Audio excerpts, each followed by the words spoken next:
ఒకప్పుడు నాకు జిహాద్ అనే పేరు వినిపిస్తే భయం వేసేది. ఇప్పుడు సేమ్ భయమే, జై శ్రీరామ్ అన్నా కూడా భయం వేస్తుంది. అంటే ఈ మాట నేను ఇలా అనడానికి కారణం లేకపోలేదు. జిహాద్ అనేది పవిత్ర యుద్ధము, లేదా వాళ్ళకి ఇంకా దానికి ఏమున్నాయో నాకు తెలీదు.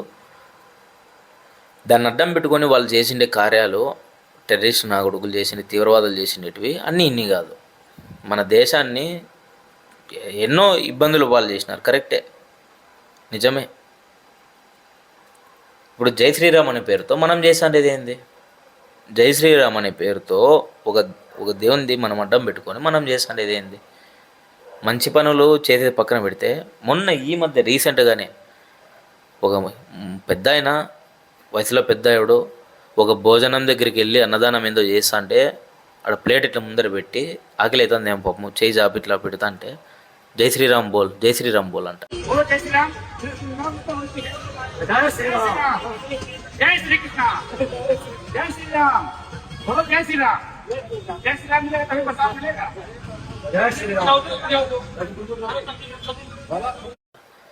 జై శ్రీరామ్ అని అంటే తప్ప నువ్వు అన్నం పెట్టలేదే.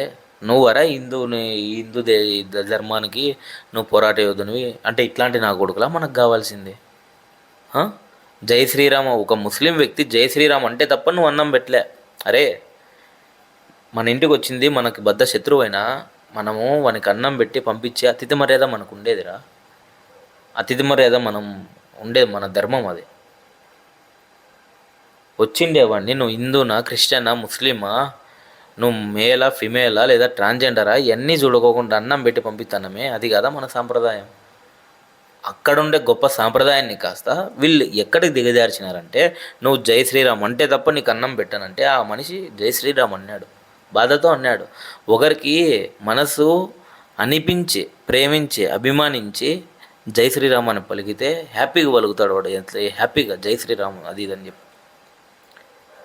బాధతో నాకు ఈ అన్నం దొరకకపోతే నేను ఇదైపోతారా జై శ్రీరామ్ అనేది, దానికి జై శ్రీరామ్ అని మనస్ఫూర్తిగా అనే దానికి దీనికి లాట్ ఆఫ్ డిఫరెన్స్ ఉంది.